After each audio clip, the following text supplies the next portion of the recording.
Hey guys, माहौल जबरदस्त शानदार। I hope CA final indirect tax November 2022 के लिए आप तैयार है। माहौल चल रहा है और आपकी पढ़ाई बहुत ही जोरदार चल रही है सर।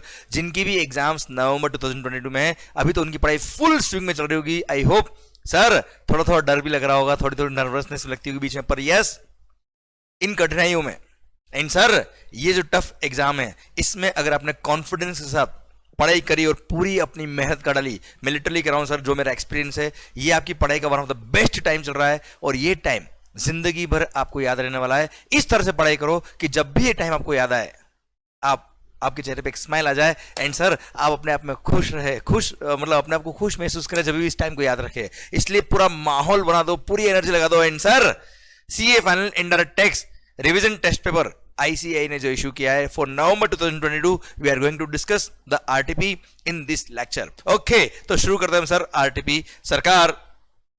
पर हाँ, RTP शुरू करने से पहले एक बात और, इस बार मुझे ये RTP जब मैंने देखा तब कुछ जगह पे मुझे कुछ डिस्क्रिपेंसी मिली, which are human errors we can से।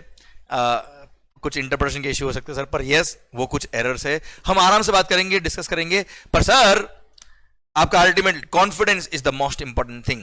ओके, तो सर सबसे पहली बात, this RTP is for November 2022 exams और आपको पता है as per the policy of the ICAI all amendments which are made effective 6 month prior to the month of the exams are relevant for your exams. इसलिए RTP के अंदर first page पे ये देता है कि जो भी अमेंडमेंट्स आपके 30 अप्रैल 2022 तक एप्लीकेबल हो गए, इफेक्टिव हो गए, इंप्लीमेंट हो गए, are relevant for your exams. Okay, और सर जो भी रेट ऑफ टैक्स के बारे में इन क्वेश्चन में बात करी वो केवल एक रेफरेंस के लिए, रेट ऑफ टैक्स आपके सिलेबस में नहीं आता है।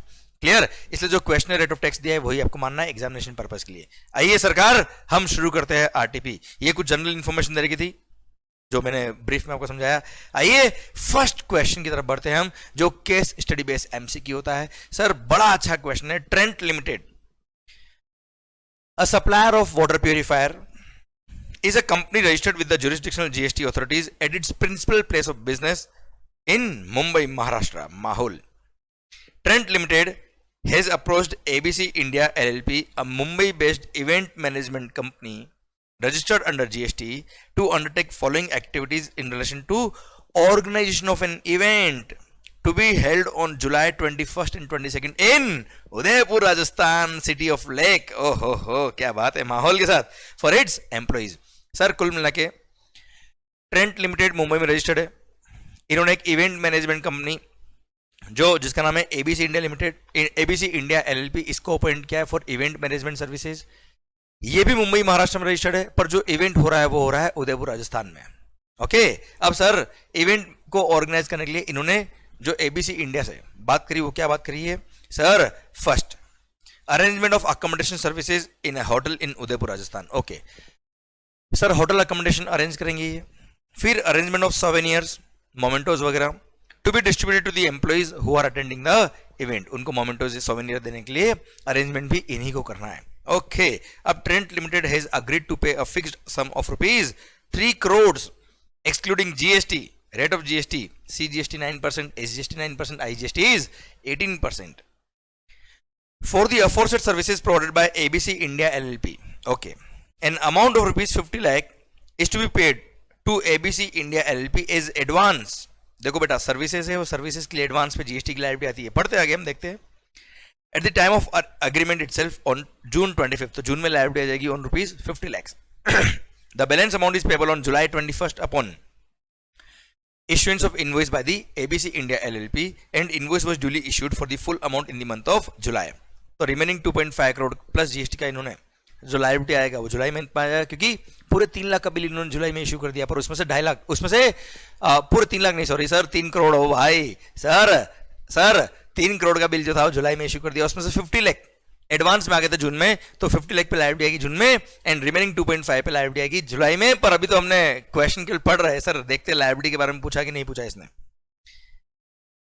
ABC India LLP has entered into an agreement with Dream Hotels, a hotel based in Udaipur, for aforesaid event to be organized for the employees of Trent Limited। Okay साहब, जो event management company है ABC India LLP, इन्होंने hotel जो उदयपुर के अंदर है dream hotels मतलब आप आइए और सपने देखिए। सर उनको क्या पता, जो सीए स्टूडेंट होते हैं वो तो सपने हम दिन में भी देख लेते। सर क्या बात कर रहे हैं, हम जब पढ़ाई करते सर हमारे सामने सपना होता है, सपने की वजह से हम पढ़ाई कर पाते हैं। तो सर नाम भी यही है, सपना होटल, सपना नहीं होए dream hotels. Sir hotel based in Udaipur for the aforesaid event to be organised for employees of Trent Limited. Okay sir, dream hotels has agreed to provide the services to ABC India LLP which includes accommodation and other ancillary services for the aforesaid event at an agreed amount of rupees 1.5 crore. Oh ho ho, 1 crore 50 lakh रुपए exclusive of GST and rate of tax are CGST 14%, SGST 14% and IGST अगर है तो 28%। पर वैसे बता देता हूं मैं, होटल जहां रजिस्टर्ड होता है, होटल जहां लोकेटेड है उदयपुर राजस्थान में, वही उसका प्लेस ऑफ सप्लाई होगा। Services in relation to immovable property, बेटा क्लियर। और सर होटल भी राजस्थान, प्लेस ऑफ सप्लाई भी राजस्थान, तो हमेशा सीजीएसटी और एसजीएसटी लगाएगा अपने बिल पे ये होटल वाले। आइए देखते आगे बात करते हैं, अभी अब हम क्वेश्चन पढ़ रहे केवल। The consideration is payable by ABC India LLP to Dream Hotels at the time of check in of the guest on July 21। Okay, जुलाई 21 को पेमेंट करेंगे, बात खत्म सर, ठीक है मालिक। Further ABC India LLP has also entered into an agreement with happy Gift house, वाह, a well-known gift shop based in Udaipur, Rajasthan, for purchase of souvenirs for the employees of Trent Limited. Okay, Malik. It was agreed that souvenirs would be purchased by ABC India LLP from Happy Gift House at a consideration of rupees 20 lakh exclusive of GST.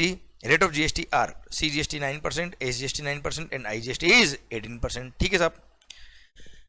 तो souvenir purchase करेगा sir Rajasthan Udaipur की जो shop है, shop का नाम है happy Gift house. Gift लो, happy हो जाओ, मस्त रहो। सर उनसे ये गिफ्ट लेंगे एंड गिफ्ट की वैल्यू कितनी, 20 लाख रुपए। ओके, ध्यान देना बेटा, अब भले ही शॉप राजस्थान की है पर जो खरीद रहा है ABC India LLP, that recipient is registered in Maharashtra Mumbai. Clear sir, तो ध्यान देना, भले ही वो गुड्स डिलीवर उदयपुर से उदयपुर में ही कर रहा हो, पर फिर भी प्लेस ऑफ सप्लाई रेसिपिएंट का लोकेशन होता है, जो रेसिपिएंट का लोकेशन है क्या, Maharashtra. Clear, principal place of business of the recipient is Maharashtra, place of supply हमेशा महाराष्ट्र होगा, आईजीएसटी लगेगा इस केस में। क्लियर, बात करेंगे आगे जाके और हम जब इसका रिलेवेंट क्वेश्चन आएगा तब। The aforesaid amount includes cost of packaging the souvenirs and cost of delivering the same at the event location. Event location क्या है बेटा, ड्रीम होटल्स उदयपुर। ओके, तो 20 लाख का जो अमाउंट फाइनल किया है, that is a composite supply of packaging as well as delivering the same. It's a composite supply, और आपको पता है ऑर्डिनरी कोर्स ऑफ बिजनेस में गिफ्टिंग जो होती है वो पैकेजिंग प्लस डिलीवरी के साथ होती है, तो ऐसे केस में कोई दिक्कत नहीं सर। प्रिंसिपल सप्लाई क्या होगा, गिफ्ट सप्लाई करना, sale of goods is the principal element. तो पूरा 20 लाख जो है सेल ऑफ गुड्स में जाएगा, 20 लाख पर जीएसटी लगेगा सब। Okay sir, the entire consideration is payable by ABC India LLP to Happy Gift House at the time of delivery of the souvenirs on July 21st itself. Okay, 21 जुलाई को ही payment करना है भाई साहब, ठीक है, कर देंगे सर, कोई दिक्कत नहीं है। In the month of August, Trent Limited gives its 150 employees a water purifier. भाई Trent Limited मैन्युफैक्चरर है वाटर प्यूरिफायर का, इसने अपने 150 एम्प्लॉय को वाटर प्यूरिफायर गिफ्ट में दिए sir, in terms of their employment contract. The total open market value of such purifiers is 52,50,000. Okay, excluding GST, all water purifiers bear the same cost. बच्चों पता है, आपको पता है, अगर आपने एम्प्लॉयज को कोई गिफ्ट सप्लाई किया है तो ऐसे केस में वो सप्लाई के स्कोप में आएगा, क्योंकि एम्प्लॉयर एम्प्लॉय क्या होते हैं, रिलेटिव होते हैं। ऑल्दो विदाउट कंसिडरेशन आपने सप्लाई किया, फिर भी सप्लाई के स्कोप में आएंगे। पर शेड्यूल 1 सरकार वहां पर एक एक्सेप्शन दे रखा है सर। शेड्यूल 1 पैरा नंबर 2 है ये, सप्लाई ऑफ गुड्स और सर्विस और बोथ टू रिलेटेड पर्सन और distinct person in the course of furtherance of business. पर वहां पे लिखा है क्या, पर एनम पर एम्प्लॉय अगर 50,000 रुपए तक का गिफ्ट दिया तो सप्लाई ही नहीं होगा। तो सर 52,50,000 के जो टोटल इन्होंने वैल्यू वाला गिफ्ट दिए हैं उसको डिवाइड करिए 150 से, आएगा कितना, 35,000। सर यह है 35,000 पर एनम पर एम्प्लॉय। तो सर एनीवेज वो सप्लाई के स्कोप में नहीं आने वाला है सर, पढ़ते जाइए। इसलिए सर क्या है, प्रोविजंस आपको बहुत अच्छे से आना जरूरी है। प्रोविजंस पता है आपको क्लिक होना बहुत जरूरी है sir.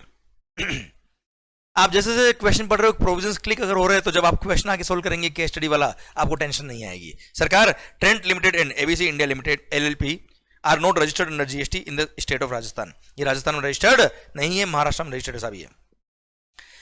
There is no other taxable supply or taxable procurement apart from Dream Hotels and Happy Gift House as mentioned above in the month of July for ABC India LLP. इन दोनों के अलावा किसी और से कुछ परचेज नहीं किया मेरे मालिक. The opening balance of the input tax credit of both Trent Limited and ABC India LLP for the relevant tax period is nil 00. All the above amounts are exclusive of GST wherever applicable. Okay, Malik. Based on the facts of the case scenario given above, choose the most appropriate answer to the question number 1 to 5 below. Okay. अब जो हमने case study पढ़ लिया है उसके base पे हमको ये आंसर्स देने हैं. First, sir, in case of supply of the souvenirs by Happy Gift House to ABC India LLP, the place and value of supply are. भाइयों, हैप्पी गिफ्ट हाउस ने गिफ्ट सप्लाई किए हैं India ABC India LLP को. ABC India LLP में आपको sum up कर देता हूं. एबीसी इंडिया एलएलपी एक इवेंट मैनेजमेंट कंपनी है जिससे ट्रेंट लिमिटेड ने बात करी है. साहब, उदयपुर राजस्थान के अंदर हमको एक इवेंट करना है हमारे एम्प्लॉयज के लिए, और वहां पे सर वो इवेंट करने के लिए हम आपको 3 करोड़ रुपए देंगे plus GST, 3 crore plus GST. पर उसमें आपको होटल अकोमोडेशन भी आपको करना है एंड वहां पे जो हम हमारे एम्प्लॉय को गिफ्ट देंगे वो गिफ्ट भी आपको अरेंज करने साहब. इसमें मतलब ओके, डन. अब सर, एबीसी इंडिया लिमिटेड ने उदयपुर के जो होटल था ड्रीम होटल्स, उनसे बात करी, बुकिंग करा दी साहब. 1.5 करोड़ प्लस जीएसटी उनको देंगे. प्लस सर उदयपुर के ही एक और हैप्पी गिफ्ट हाउस, उससे 20 लाख के गिफ्ट परचेज कर लिए. अब 20 लाख का जो गिफ्ट है, this is the value of supply plus applicable GST जो दे रखा था रेट ऊपर 9% और 18% आईजीएसटी अगर है तो. क्लियर. अब सर दिस 20 लाख रुपए is inclusive of sir charges for packaging and charges for delivery to the location of hotel. Okay, पर सर ये आपसे मैं ऑलरेडी बात कर चुका हूं. It's a composite supply of gift along the packaging and delivery. Sir, और ये प्रिंसिपल एलिमेंट इसके अंदर क्या होगा मालिक? Sir obviously supply of gift. तो सर पूरा 20 lakh is the value of supply. पहली बात तो ये. तो sir the value of supply is 20 lakh. Second thing आता है प्लेस ऑफ सप्लाई क्या होगा. सर बेचने वाला कौन? Happy Gift house. खरीदने वाला कौन? ABC India LLP. अब भले ही सर एबीसी इंडिया एलएलपी ने उदयपुर में ही डिलीवरी ली है at the place of the hotel, पर फिर भी रेसिपिएंट जो एबीसी इंडिया एलएलपी है वो रजिस्टर्ड है महाराष्ट्र में. इसलिए सर इसमें ध्यान दीजिएगा, भले ही कस्टमर, जैसे कस्टमर एबीसी इंडिया एलएलपी, इसकी डायरेक्शन पे गुड्स डिलीवर किया है कहां पर? होटल पे, ड्रीम होटल पे. पर सर बिल 2 बनेगा कहां के लिए? सर कस्टमर के नाम पर. कस्टमर कहां का है? महाराष्ट्र का. उसका जीएसटी नंबर कहां का है? महाराष्ट्र का. प्लेस ऑफ सप्लाई क्या होगा? Sir principal place of business of ABC India Limited. इसलिए Mumbai Maharashtra is the place of supply for supply of gift. तो sir Maharashtra is the place of supply and 20 lakh is the value of supply. Clear. इसलिए A is the correct answer. और sir इसी के साथ आप बन गए क्या?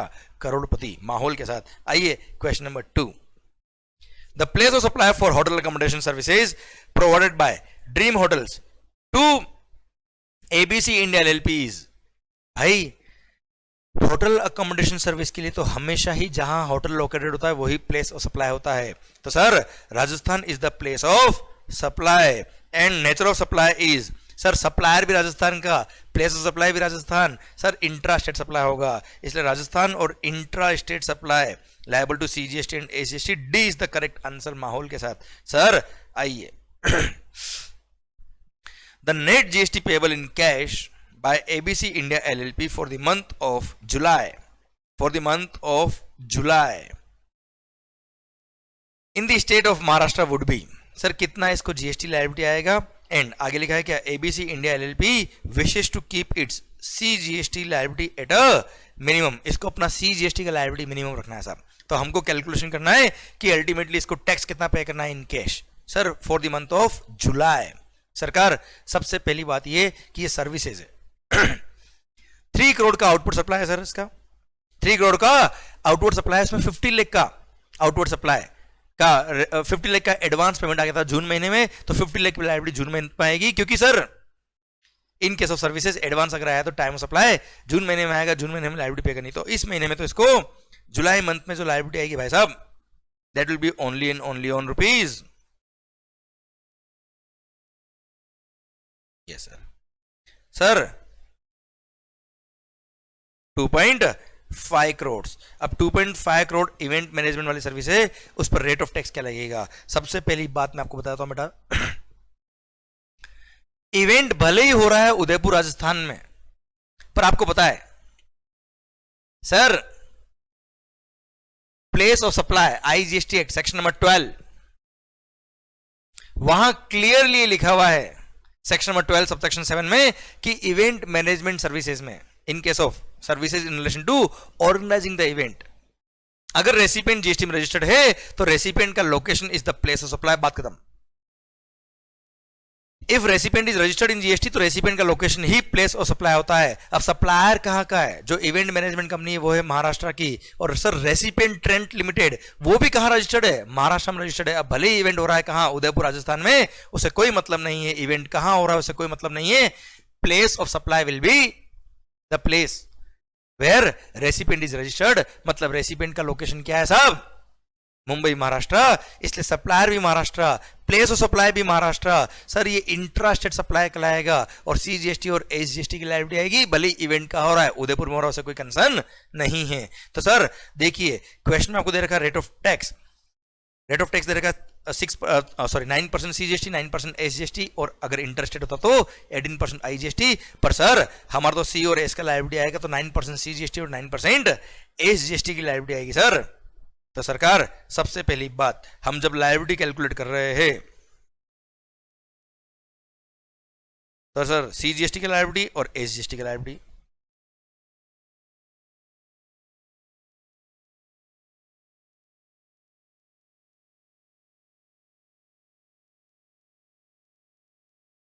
और पतला पेन लेते हम सर थोड़ा सा।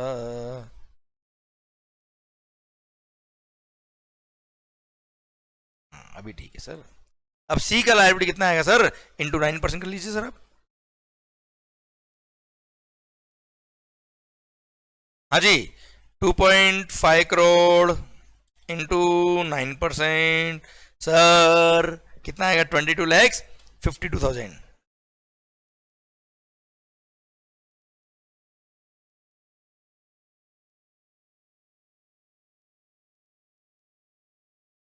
सर ये हो गया सी का लायबिलिटी, एस का liability same, 22,50,000 is the liability of SGST. Clear? तो सीजीएसटी की लायबिलिटी भी 22,50,000 है और एस का लायबिलिटी भी 22,50,000, ये है ग्रॉस लायबिलिटी। अब सर हमसे पूछा है net GST payable in cash कितना है, कितना आपको टैक्स पे करना है इन कैश। तो सर इसका आईटीसी भी अपने को लेस करना पड़ेगा, अगर है तो। क्या कोई आईटीसी है क्या भाई साहब? सर सबसे पहली बात, होटल अकोमोडेशन, देखो इसके खर्चे दो ही बताए इन्होंने, एक तो गिफ्ट वाला खर्चा और होटल अकोमोडेशन वाला खर्चा। अच्छा, होटल अकोमोडेशन में तो इन्होंने सर सीजीएसटी और एसजीएसटी लगाया राजस्थान का, और ये रजिस्टर्ड का है भाई ABC India limited, ABC India LLP registered in Maharashtra. Sir उस और जो होटल ने बिल लगाया, बिल पे जो टैक्स लगाया वो सीजीएसटी और एसजीएसटी लगाया राजस्थान का, प्लेस ऑफ सप्लाई राजस्थान है। सर 1 रुपए का भी आईटीसी नहीं मिलेगा। क्लियर? पर सर जो गिफ्टिंग वाला सर्विस था, गिफ्टिंग जो गिफ्ट किया गुड्स, सर वो था 20 लाख का, और 20 लाख पे लायबिलिटी आएगी एसजीएसटी, सॉरी आईजीएसटी की। इंटरस्टेट सप्लाई हम ऑलरेडी बात कर चुके हैं। 18% is the rate of tax. देखिए सर यहां दे रखा है 18% is the liability in case of sir gift. 20 lakh is the value, जो हम बात ऑलरेडी कर चुके हैं। रेट ऑफ टैक्स दिया हुआ है कितना? 18% सर। तो ऐसे केस में 18% इंटू 20 लाख कितना होता भाई sir? 3,60,000 is the ITC of IGST. Clear? अब आईजीएसटी का आईटीसी होगा कितने का? 3,60,000 का। Okay sir. अब 360, सबसे पहली बात यहां पे लिया है क्या? अच्छा और कोई आईटीसी है क्या? कोई आईटीसी नहीं है सर, क्योंकि कुछ और परचेज नहीं था, कोई ओपनिंग बैलेंस ऑफ आईटीसी नहीं है, कुछ और प्रोक्योरमेंट भी नहीं है सर।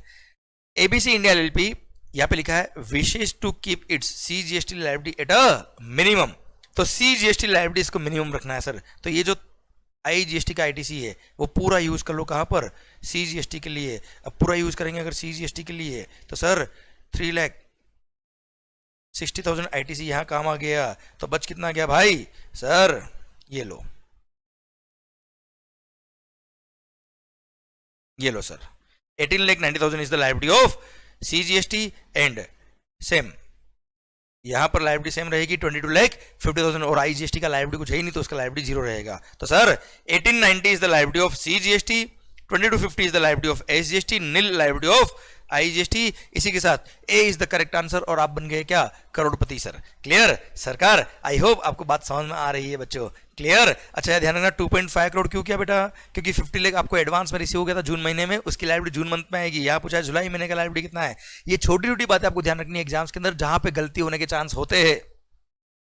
सर क्वेश्चंस बहुत टफ कई बार नहीं होते, पर क्या होता है हम छोटी छोटी मिस्टेक करके आए थे जिसकी वजह से एग्जाम में मामला आउट। सर आइए बच्चों क्वेश्चन नंबर 4 की तरफ बढ़ते हैं। The finance team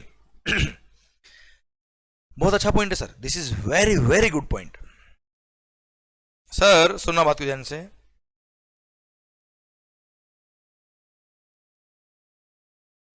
the finance team is exploring the feasibility of getting ABC India LLP registered as a casual taxable person in the state of Rajasthan with effect from 28th June. Sir 20 June से ये राजस्थान में इसको as a casual taxable person की तरह registration कराना चाह रहे हैं साहब। ये इन सच अ सिनेरियो, ध्यान से सुनना, बड़ा अच्छा पॉइंट है सर ये। The invoice to Trent limited will be issued by ABC India LLP as a casual taxable person registered in Rajasthan. तो राजस्थान से बिल लिखेंगे कहां पर, ट्रेंट लिमिटेड मुंबई महाराष्ट्र को। Clear, moreover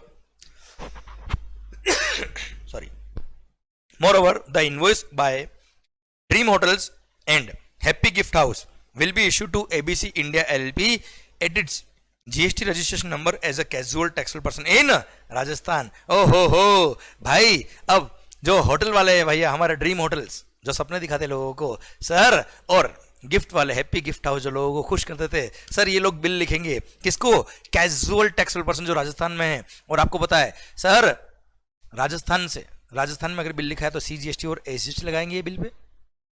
clear, hotel accommodation के केस में एनीवे CGST और SGST लग रहा था, अब राजस्थान का C और S लग रहा था और राजस्थान का ही कैजुअल टैक्सेबल पर्सन है तो उसको ITC मिल जाएगा सर। एंड गिफ्ट हाउस डिलीवरी दे रहा है राजस्थान में, और सर वो कस्टमर को जो बिल लिख रहा है, जो हैप्पी गिफ्ट हाउस है वो बिल लिख रहा है किसको, sir ABC India LLP casual taxable person in the Rajasthan itself. तो वो बिल पे भी क्या लगाएगा, CGST और SGST, जिसका ITC बिल्कुल मिल जाएगा, कोई दिक्कत नहीं होगी सर।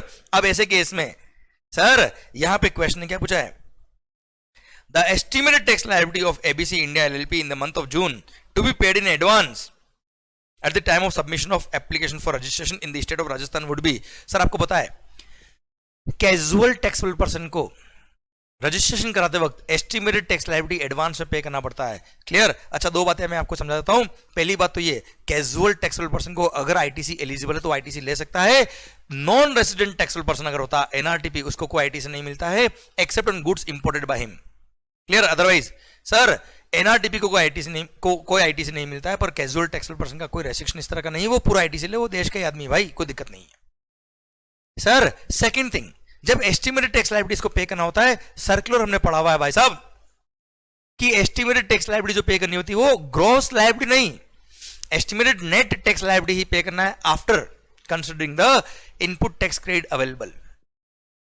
क्लियर, क्योंकि कैजुअल टैक्सेबल पर्सन को ITC मिलता है भाई। क्लियर, तो सर सबसे पहली बात सर, अब जब ABC India LLP as a casual taxable person registered in Rajasthan bill लिखेगा किसको, इवेंट मैनेजमेंट सर्विस का बिल लिखेगा किसको, ट्रेंट लिमिटेड को, जो मुंबई महाराष्ट्र में है। और आपको पता है रेसिपिएंट अगर रजिस्टर्ड है तो रेसिपिएंट का location is the place of supply. तो सर रेसिपिएंट का location is the Maharashtra, so Maharashtra is the place of supply, supplier का लोकेशन इज राजस्थान, क्योंकि यहाँ पे CTP casual taxable person from Rajasthan is issuing the invoice. तो sir Rajasthan is the supplier, supplier का location Rajasthan, place of supply क्या है, Maharashtra, inter state supply क्या लगेगा भाई, IGST। तो पूरे सर 3 करोड़ पे लायबिलिटी आएगी किसकी, 18% IGST की। तो सर 3 करोड़ इंटू 18% कितना होता है भाई, ओ क्या सोच रहे हो, 54 लाख। ये लायबिलिटी किसका, IGST का। क्लियर, लेस करने का क्या, ITC। अब ITC जो है वो होटल वाले बिल का भी मिलने वाला है और गिफ्टिंग का भी मिलने वाला है। यहाँ इसने स्मार्टनेस दिखाई, this is what is called tax planning. आप अगर as a casual taxable person Rajasthan में रजिस्ट्रेशन करा देते हो और राजस्थान का ही होटल का बिल था तो C और S का आपको क्रेडिट मिल जाएगा। क्लियर, अब सर होटल का बिल 1.5 करोड़ का था, आप देखिए सर होटल पे रेट ऑफ टैक्स दे रखा है 14%, CGST 14%, SGST in 1.5 crore is the value of supply. तो 1.5 करोड़ सर इनटू भाई साहब 14% सीजीएसटी 14% एसजीएसटी होता है कितना 21 लाख। सर 1.5 करोड़ का 14% कितना हो गया 21 लाख। 21 लाख तो सीजीएसटी, 21 लाख हो गया क्या SGST.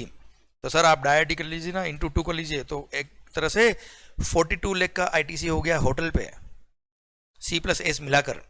Clear. And sir gifting 20 lakh का जो वैल्यू था उस पर सर सीजीएसटी और एसजीएसटी लगाएंगे सर 99%, दोनों को एक साथ कैलकुलेट कर लो, 3,60,000 आने वाला है सर। सर तो सीजीएसटी हो या एसजीएसटी दोनों को क्रेडिट मिलता है आईजीएसटी पे करने में, तो 360 प्लस 42 लाख, टोटल आईटीसी हो गया 45 लाख 60,000। एंड सर लायबिलिटी कितने का 54 लाख का। अब सर माइनस करेंगे तो आएगा क्या 8 लाख 40,000। सर 8,40,000 लायबिलिटी आ रहा है इसका, किस चीज का आईजीएसटी का लायबिलिटी आ रहा है, ये रहा sir. B is the correct answer. Liability of CGST और एसजीएसटी नील है और आईजीएसटी का लायबिलिटी बचा कितना 8,40,000।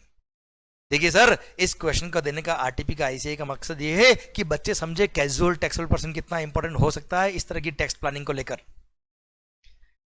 समझे आप मेरी बात। होटल अकोमोडेशन का पूरा क्रेडिट ले लिया इसने as a casual taxable person registration करा के, ओके, क्योंकि सेम स्टेट के अंदर रजिस्ट्रेशन करा लिया तो क्रेडिट मिल जाएगा साहब। आइए मालिक। Sir compute the outward GST payable if any on the water purifiers gifted by Trent Limited to its employees in the month of August। Sir हमने देख लिया था एम्प्लॉइज को जो उन्होंने गिफ्ट दिए वो 35,000 रुपये पर एम्प्लॉय था, और आपको पता है 50,000 रुपये पर एनम पर एम्प्लॉय तक का गिफ्ट होता है, तो सप्लाई के स्कोप में नहीं आता, इसलिए लायबिलिटीज निल निल और निल। सर तो कौन सा है निल, हा सी इज द करेक्ट आंसर। और इसी के साथ आप बन गए क्या 10 करोड़पति, क्योंकि ये 10 मार्क का क्वेश्चन था आपका एक तरह से। Sir done. Case study base MCQ का question number 1 2 3 4 5। I hope you got the entire point. समझे। डन। तो सर अगर आप पूरा कंसंट्रेशन रख के पढ़ाई करते हो तो टाइम बहुत ज्यादा नहीं लगता है, ये आपको समझ में आ गया होगा। आइए बच्चों बस ध्यान रखना है क्या छोटी छोटी मिस्टेक का। और पता है सर मेरे को क्या लगता है, व्हाट आई थिंक पर्सनली, कि स्मॉल मिस्टेक से बचने का सर रास्ता क्या है, what is the way out.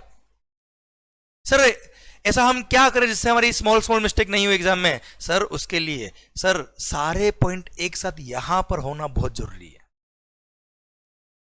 बच्चों। This is a very serious issue during the exams, कि आप सब पढ़ते हो, बहुत कुछ पढ़ते हो, पर वो 1.5 डे में एक तो पूरा रिवाइज नहीं हो पाता है, सेकंड थिंग रिवाइज हो भी पाता तो पूरा यहाँ पे नहीं होता है। सर ध्यान रखिएगा वहां पर ये जो आपको हेल्प करेगा, जो अपने कंसिस्टेंट बच्चे जो परफॉर्म कर रहे हैं, अच्छे रिजल्ट ला रहे हैं सर, उसका एक सबसे बड़ा कारण रिवीजन वीडियोस भी है सर। आप रिवीजन वीडियोस को बार बार देखिए जो मैंने यूट्यूब पे अपलोड किए हैं सर, उसकी वजह से आपका पूरा सिलेबस आपके कंट्रोल में आ जाता है, आपके माइंड में आपके आंखों के सामने आपका पूरा सिलेबस रहता है, अगर उन वीडियोस को आपने 2-3 बार देख लिया तो। क्लियर। तो उससे क्या होगा, जब प्रोविजंस आपके सामने ही रहेंगे, जैसे ही कोई पॉइंट आया आपको प्रोविजन क्लिक कर रहा है, समझे, बहुत फास्ट होना चाहिए sir. Provision recalling should be very fast. तो आपके जो इस तरह के क्वेश्चन है वो बहुत इजीली और फास्ट सॉल्व होंगे सर, और टाइम भी कम लगेगा आपको। आइए बच्चों बढ़ते हैं हम अगले क्वेश्चन की तरफ, क्वेश्चन नंबर 6 की तरफ। Sir Nivedita foundation a charitable trust registered under section number 12AB of the Income Tax Act 1961 owns and manages a newly constructed dharmshala Govindam, Jai Shri Krishna, in the precincts of a temple in Haridwar। वाह sir, precincts of a temple, Haridwar के अंदर एक मंदिर है sir, उसके अंदर एक धर्मशाला है सर, वो निवेदिता फाउंडेशन चलाता है साहब। गोविंदम has 50 rooms, a huge party lawn and other amenities also. Nivedita Foundation has received following receipts during the period from April to September. Okay sir. Rent आया है, देखो तो सर कितना आया, rent of ₹25 lakh from renting of rooms at ₹1,000 per day. Sir यहां पर थोड़ा सा इस पॉइंट की वजह से आंसर में गड़बड़ होने वाला है सर, पर 5 मिनट रुकिए, पहले क्वेश्चन पढ़ते फिर बताता हूं कि आंसर में यहां पे आरटीपी में क्या गड़बड़ हो रखा है। रुकिए अभी आप। Second, rent of ₹9 lakh from renting of party lawns for marriage and social functions at rupees 9,000 per day. Third, donation of rupees 20 lakhs, including one donation of rupees 15 lakh received with specific direction to advertise the business activity of the donor. भाई साहब, तो ऐसे case में donation नहीं है, fees है advertisement की. Sir ये क्या बोलता है, मेरे बिजनेस का आपको एडवर्टीजमेंट करना पड़ेगा तब जाके मैं 15 लाख रुपए आपको डोनेशन दूं. उससे मतलब ओके कर देंगे साहब. तो 15 लाख रुपए भले ही नाम डोनेशन का है पर वो डोनेशन नहीं है. That is a consideration for advertisement services. Clear sir. तो ये डोनेशन की स्कोप में नहीं आएगा. 15 लाख रुपए is taxable. It is a consideration for services provided by charitable institution. Okay, पूछा क्या है क्वेश्चन है, you are required to determine the value of taxable supply of Govindam during the period from April to September. ये 3 transaction दे रखे हैं, उसमें से taxable supply क्या है, एग्जाम कौन सा, ये आपको निकालना है कुल मिला के. सर पहली बात तो ये, मैं यहां से शुरू करता हूं. पॉइंट नंबर 3, डोनेशन 20 लाख का आया है. इसमें से 15 लाख का डोनेशन जिस डोनर ने दिया उसने बोला कि मेरा बिजनेस का आप एडवर्टीजमेंट करोगे तो मैं आपको डोनेशन दे रहा हूं, और उसके लिए डोनेशन एक्सेप्ट किया, उसका बिजनेस का प्रमोशन किया गया. तो सर हमने सर्कुलर भी पढ़ा हुआ है और आपको पता भी है कि ये डोनेशन का नाम डोनेशन है पर डोनेशन नहीं एक्चुअली. इसलिए 15 lakh is taxable supply, 15 lakh is taxable service. Clear. इस पर टैक्स लगेगा. आउट ऑफ 20 लाख 20 लाख पे टैक्स लगेगा. 5 लाख डोनेशन है, उस पर टैक्स नहीं लगेगा साहब. Rent of rupees 9 lakh from renting of party lawns for marriage and social functions at rupees 9,000 per day. और आपको पता है क्या सर, 10,000 रुपए, 10,000 और more than rupees 10,000 per day अगर कम्युनिटी हॉल का चार्ज होता है तो ही वो टैक्सेबल होता है. सर 10,000 से कम अगर अमाउंट है that is exempt from GST. या फिर 9,000 भी पर डे लिया हुआ है तो ये भाई साहब क्या हो गए, प्योरली एग्जम्प्ट हो गए साहब. ओके भाई साहब, पॉइंट नंबर 2 पूरा ही क्या है, एग्जम्प्ट है, क्योंकि इसने पर डे 9,000 रुपये लिया है और 10,000 से कम अगर अमाउंट होता है पर डे तो वो एग्जम्प्ट रहता है. नेक्स्ट ध्यान से, रेंट ऑफ रुपीज 20 लाख. दिल और दिमाग दोनों इधर ही होने चाहिए बेटा, समझे. दिल इधर उधर हुआ तो पढ़ाई में मन नहीं लगेगा, और दिमाग उधर उधर रहा तो ये पॉइंट समझ नहीं आएगा. Sir rent of rupees 25 lakh from renting of rooms at rupees 1,000 per day. Tax लगेगा कि नहीं लगेगा सर, 1,000 रुपये पर डे. अब सर बहुत सारे लोगों को कंफ्यूजन है, सर वो लेस देन रुपीज 1,000 था, अप टू रुपीज 1,000 था, मोर देन 1,000 था. सर क्या था, बताता हूं मैं तुम्हें. Sir renting of premises of religious place meant for general public owned or managed by charitable institution registered under section 12 AB of the income tax act exempt होता है. पर एक्सेप्शन दिया है क्या, अगर room rent, renting of rooms अगर 1,000 रुपए या उससे ज्यादा है, 1,000 और more than rupees 1,000 per day है तो टैक्सेबल होगा. क्लियर. तो सर अगर हम स्पेसिफिकली वो रिलीजियस प्लेस की बात कर रहे हैं अगर हम, तो वहां तो लिखा है कि 1,000 रुपए या उससे ज्यादा अगर रेंट होगा तो टैक्स लग जाएगा. ओके, अब मैं सर दूसरे पॉइंट की बात करता हूं. आपको अगर याद हो तो hotel accommodation services provided by a hotel, inn, guest house, club, campsite, by whatever name called, where consideration charged, where value of supply जो आपसे चार्ज किया है sir per day per room is up to rupees 1,000, तो sir वो exempt होगा. Up to rupees 1,000 per day और equivalent, तो ऐसे केस में जीएसटी एग्जम्प्ट रहेगा. मतलब अगर आप होटल में रुकेंगे बेटा, hotel, inn, guest house, club, camp site, by whatever name called, तो उसमें अप टू रुपीज 1,000 एग्जम्प्ट है. मतलब एग्जैक्टली अगर रुपीज 1,000 पर डे भी रेंट है तो टैक्स एग्जम्प्ट है. पर अगर आप वो रिलीजियस प्रेसिंग्स वाले पॉइंट को देखेंगे अगर आप, तो उसमें लिखा है क्या, बिलो रुपीज 1,000 है तो एग्जम्प्ट है, 1,000 और मोर देन 1,000 है तो टैक्स लगेगा सर. ये मैंने दोनों पॉइंट आपको बताया. अब यहां पे क्या अप्लाई करना है वो समझते हैं हम. सर होटल अकोमोडेशन में up to rupees 1,000 per day exempt है, and sir renting of premises of religious place वाला पॉइंट अगर हम देखें तो वहां पे 999 तक का रेंट अगर है तो वो एग्जम्प्ट है. 1,000 रुपए या उससे ऊपर हुआ तो टैक्स लग जाएगा. अब मेरा पॉइंट आपसे ये है कि सर अगर मैं sir renting of premises of religious place वाला पॉइंट देखता हूं तो उसके अकॉर्डिंग तो वहां पे मेरा एग्जम्पशन नहीं मिल पा रहा है, क्योंकि वहां पे 1,000 पर डे अगर रेंट है तो टैक्स लगेगा.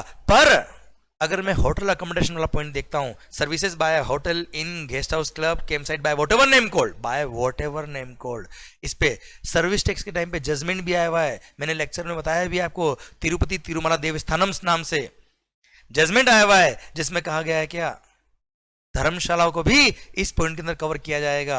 एंड सर ध्यान देना, यहां पे लिखा है क्या, अप टू ₹1000 अगर रेंट है पर डे का तो जीएसटी एग्जेम्प्ट है। तो सर आप मुझे बताइए, अगर मुझे किसी एक पॉइंट में एग्जेम्पशन नहीं मिल रहा है पर मेरे को किसी दूसरे पॉइंट में एग्जेम्पशन मिल रहा है, shouldn't I claim that exemption? करेंगे ना सर? अरे मेगा एग्जीबिशन लिस्ट में 100 से ज्यादा पॉइंट दे रखे हैं सर, मैं सारे पॉइंट चेक करूंगा कि मैं किसी पॉइंट में कवर हो रहा हूं क्या। अगर मैं किसी पॉइंट में कवर नहीं हूं कोई बात नहीं, इसमें भी कवर नहीं कोई बात नहीं, इसमें भी कवर नहीं कोई बात नहीं, किसी भी एक पॉइंट में अगर मैं कवर हूं तो मैं एग्जीबिशन क्लेम करूंगा ना यार। इसलिए सर ध्यान दीजिएगा, धर्मशाला हो या अधर्मशाला हो, 1000 रुपए पर डे अगर रेंट होता है, up to ₹1000 per day rent अगर है तो जीएसटी एग्जेम्प्ट है। क्लियर? समझे मेरी बात? इसलिए सर यहां पर ये 1000 रुपये पर डे जो है, अगर हम स्पेसिफिकली वो renting of premises of religious place वाला पॉइंट देखेंगे तो वहां तो टैक्सेबल है, पर ये उस पॉइंट में एग्जाम नहीं है, दूसरे पॉइंट में होटल अकोमोडेशन वाले पॉइंट में एग्जाम हो जाएगा। And sir in my humble opinion it is exempt from GST and no GST should be charge in this case also. इसलिए अगर हम इस क्वेश्चन की बात करें, सर इस क्वेश्चन ने बोला है कि बताओ इसका टैक्सेबल सप्लाई क्या है, वैल्यू ऑफ टैक्सेबल सप्लाई क्या है, तो ये पूरा एग्जम्प्ट है, ये पूरा एग्जम्प्ट हो गया सर वो होटल वाले पॉइंट की वजह से, और इस थर्ड पॉइंट में से केवल 15 लाख इज टैक्सेबल। तो मेरा आंसर मेरे हिसाब से आना चाहिए 15 lakh is the value of taxable supply in case of Govindam charitable trust. Clear? तो सर 15 लाख आप देखिए कई ऑप्शन में है क्या, कहीं नहीं है सर। इन्होंने जो आंसर दिया है उसमें डी को करेक्ट आंसर माना है 40 लाख रुपए। सर 40 लाख कैसा है बेटा, ये 15 लाख प्लस ये 25 लाख भी ऐड कर दिया। अरे हाँ है ना सर, जो मेरे हिसाब से सही नहीं है। अगर मेरा कोई क्लाइंट होगा या आपका भी कोई क्लाइंट होगा या देश में किसी भी सर कंसल्टेंट का क्लाइंट होगा तो उसके लिए वो टैक्सेबल सप्लाई तो इतना ही होगा, 25 लाख पे कोई टैक्स पे नहीं करेंगे। इसलिए इन माय ओपिनियन ठीक है, एरर हो गया होगा बेटा, थोड़ा सा हो जाता है एरर, ऐसा कोई दिक्कत नहीं, we all are human being. पर आप एग्जामिनेशन के लिए भी ध्यान रखिएगा, एग्जामिनेशन के लिए भी ध्यान रखिएगा, 15 लाख ही करेक्ट आंसर है। ओके अच्छा, आप बोलेंगे सर अब हम आपकी बात माने कि आईसीआई आरटीपी की बात मान ले सर एग्जाम्स के लिए, जो सही है उसकी बात माने ना सर। सर ऐसा नहीं कि आरटीपी के अंदर गलती नहीं हो सकती, गलती हो सकती है यार, ह्यूमन बीइंग है सर, जो आरटीपी का सोल्यूशन दे रहे हैं वो भी तो ह्यूमन बीइंग है यार, गलती हो सकती है सर। जीएसटी नया नया एक्ट आया है सर, जरूरी थोड़ा कि हर एक चीज एकदम परफेक्टली लिख दी है, कभी गलती भी हो सकती है। पर अब आपके एंगल से बात करूं सर, एग्जाम्स में कहां से आंसर बनेंगे, अरे एग्जाम के जब आंसर बनते भाई 4 बार चेक होते हैं। सर हो गया आरटीपी में मिस्टेक रह गई होगी, इसका मतलब ये नहीं कि एग्जाम के आंसर में भी यही आंसर गलत करके देंगे, नहीं सर, वहां पे आंसर परफेक्टली सोच समझ के 4 बार वेरीफाई करके फिर आपके आंसर लिखे जाते हैं एग्जाम्स के अंदर, वहां 15 लाख ही मिलेगा आपको एग्जाम में, अगर एक क्वेश्चन आता है तो, इस तरह का कोई क्वेश्चन आता है तो बेटा। क्लियर? इसलिए 15 lakh is the correct answer, don't worry, माहौल बनाइए सर और खुश होकर जिए। सर आइए अगले पॉइंट की तरफ बढ़ते हैं sir, point number 7, which of the following statements is or are not correct for similar goods for valuation purposes under the Customs Act 1962? Sir similar goods की डेफिनेशन में के लिए कुछ पॉइंट दे रखे, इसने बोला है कि which are not correct. Correct कौन कौन सा नहीं है सब देखते हैं। सिमिलर गुड्स, अरे सिमिलर गुड्स समझते हो ना बेटा, not absolutely alike but are capable of performing the same function and are commercially interchangeable. Shortcut बताया मैंने आपको, देखिए पढ़ो।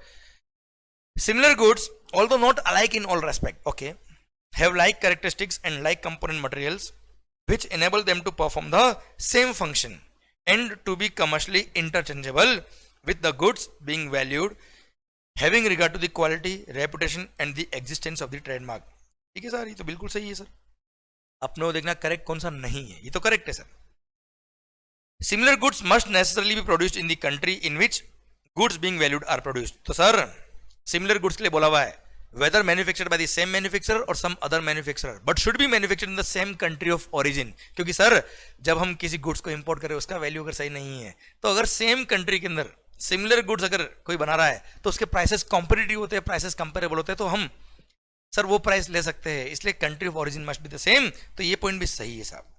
Third, similar goods must always be produced by the same person who produce the goods being valued, no no no no no, similar goods और identical goods दोनों में लिखा है कि गुड्स कैन बी मैन्युफैक्चर्ड इधर बाय द सेम मैन्युफैक्चरर और some other manufacturer, but should be manufactured in the same country of origin. इसलिए ये वाला स्टेटमेंट गलत है, तो sir only 3 is wrong, so B is the correct answer. माहौल। Sir आइए क्वेश्चन नंबर 8 की तरफ बढ़ते सर। अब which of the following supplies items or categories are ineligible for the scheme of RoDTEP? Sir remission of duties and taxes on exported products under foreign trade policy, choose the most correct option. Sir कौन कौन से categories ineligible है for RoDTEP scheme? Sir आपके लिए पढ़ी, आपको click करेगा sir, हमने RoDTEP के अंदर एक एनेक्सर पढ़ा हुआ है कि ये एलिजिबल नहीं है इस स्कीम के लिए, आपको क्लिक करेगा देखना। Export of imported goods in the same or substantially the same form. Sir जो गुड्स आपने इंपोर्ट किया वही अगर आप एक्सपोर्ट कर रहे हो तो RoDTEP स्कीम के लिए आप एलिजिबल नहीं हो, ठीक है साहब। सर इसने पूछा कौन कौन से एलिजिबल नहीं है, तो फर्स्ट वाला एलिजिबल नहीं है। Export product which are subject to minimum export price और मिनिमम एक्सपोर्ट ड्यूटी, ये भी एलिजिबल नहीं होता RoDTEP के लिए। प्रोडक्ट विच आर रेस्ट्रिक्टेड और prohibited under the foreign trade policy, उसको गवर्नमेंट प्रमोट नहीं करेगी, इसलिए वो भी एलिजिबल नहीं होता RoDTEP के लिए। Goods which have been taken into use after manufacture, sir import किया आपने और उसको यूज किया आफ्टर मैन्युफैक्चर, वो भी एलिजिबल नहीं होता है किसके लिए? RoDTEP स्कीम के लिए। इसलिए सर 1 2 3 4 चारों ही एलिजिबल नहीं है, तो sir D 1 2 3 and 4 is the correct answer. And sir इसी के साथ ये मल्टीपल चॉइस क्वेश्चंस जो 8 क्वेश्चन दिए थे आपकी आरटीपी में ये खत्म होते हैं। अब इसी के साथ भारत माता की जय। अब हम कंटिन्यू कर रहे हैं आगे डिस्क्रिप्टिव क्वेश्चन जो दे रखे। This question number 9 is very good question and very important question also. Sir question number 9 बोलता है, ध्यान से पढ़ना सर, बड़ा क्वेश्चन है भाई साहब, 14 मार्क का जो क्वेश्चन आता है एग्जाम के अंदर वो वाला क्वेश्चन है। Moto Power Limited, Moto power private Limited registered under GST is engaged in the business of in the manufacture of five seater luxury cars. वाह, कार मैन्युफैक्चर भाई साहब। The cars are manufactured in its factory located in the states of Rajasthan, UP and Gujarat. ठीक है साहब, इसकी factory कहाँ पे बेटा? राजस्थान, यूपी और गुजरात में इनकी फैक्ट्री भाई साहब। It also enters into contract for providing these cars on rent to corporate clients wherein the cost of fuel is included in the value of supply. Okay, अपने कॉर्पोरेट क्लाइंट को ये भाई साहब कार रेंट पे भी देते हैं sir. अरे क्लियर। और हाँ, रेंटिंग ऑफ कार सुनते दिमाग में रिवर्स चार्ज चल रहा होगा सर, पर हाँ बताता हूँ मैं, यहाँ पे रिवर्स चार्ज नहीं लगेगा क्योंकि सर्विस प्रोवाइड करने वाला कौन है? बॉडी कॉर्पोरेट है sir. Motor power private limited is a body corporate, और अगर other than body corporate service देता है ये वाली टू बॉडी कॉर्पोरेट, तब जाके रिवर्स चार्ज लगता है भैया। यहाँ पे रिवर्स चार्ज नहीं लगेगा, फॉरवर्ड चार्ज में खुद की लाइबिलिटी आएगी सर। ओके, तो दो काम है भाई साहब के, एक तो मैन्युफैक्चर है, मैन्युफैक्चर ऑफ मोटर व्हीकल्स, और एक कार्स ऑन रेंट प्रोवाइड करने का काम देते हैं। The company reports the following details for the tax period pertaining to its factory located in Gujarat. तो सर 3 जगह फैक्ट्री है, Rajasthan, Gujarat and Uttar Pradesh.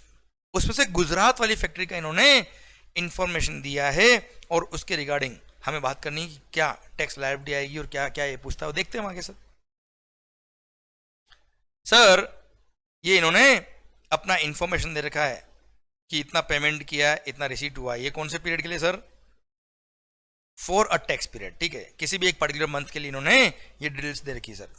Okay, for a tax period Gujarat वाली फैक्ट्री के लिए इन्होंने इंफॉर्मेशन दे रखा है। ओके मालिक, सर पेमेंट और रिसीट दे रखी है, रिसीट के अंदर सेल्स दे रखा है, कार रेंटल इनकम दे रखी है and income from services provided to Gujarat government administration दे रखी है। ओके, ये इनकी होगी रेवेन्यू साइड। एक्सपेंसेस साइड में raw materials, rent paid, consumables, security services, general insurance of cars manufactured, इनका क्रेडिट मिलता है बेटा, याद आया sir? Insurance services,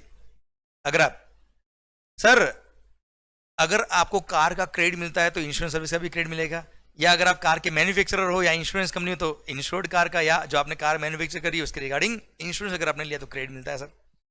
works contract service, audit fees, bank charges, membership of automobile association. Okay, ये purchase दे रखे। अब इन सब के बारे में एक एक पॉइंट को डिटेल में डिस्क्राइब किया गया।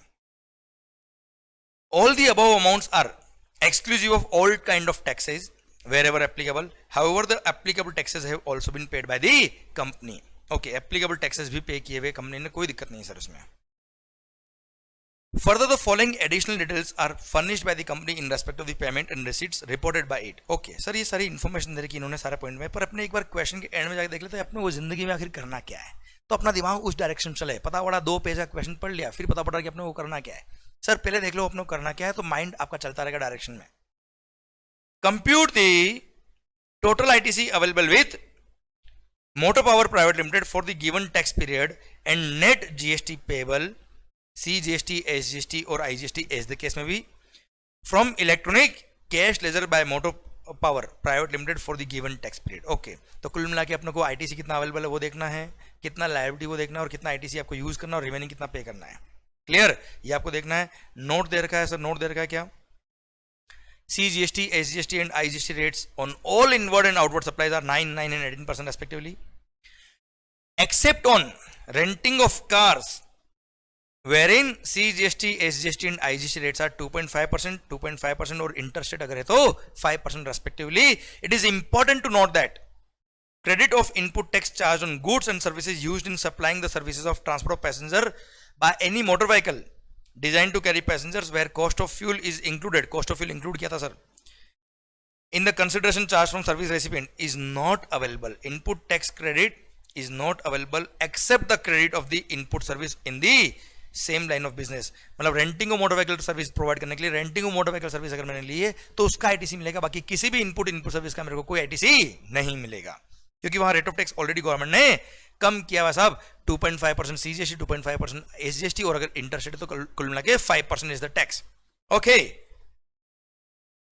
The necessary conditions for availing ITC have been complied with by the motor power private limited wherever applicable. You are required to make suitable assumption wherever necessary. ये क्वेश्चन होता है खत्म। Question तो क्या last line पढ़ी अभी तुमने, answer ये और देख लीजिए।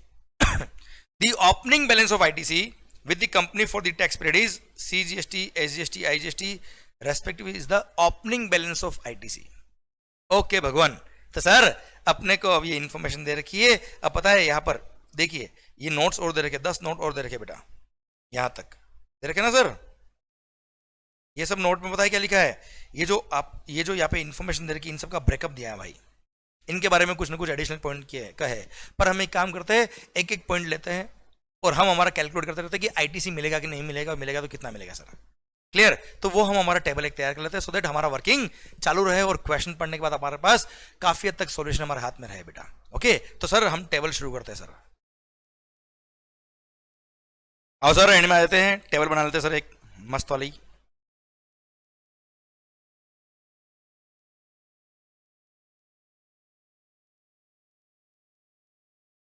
ओके सर यहां पर आए थे हम एंड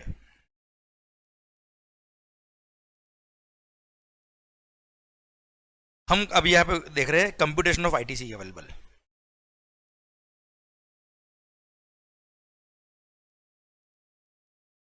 इनपुट टैक्स क्रेडिट कितना मिलने वाला है हम वो देख रहे हैं sir. Computation of ITC,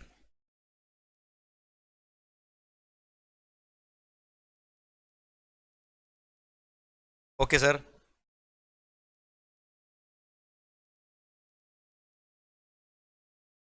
CGST, SGST, IGST and total का कॉलम नहीं बनाएंगे चल जाएगा सर।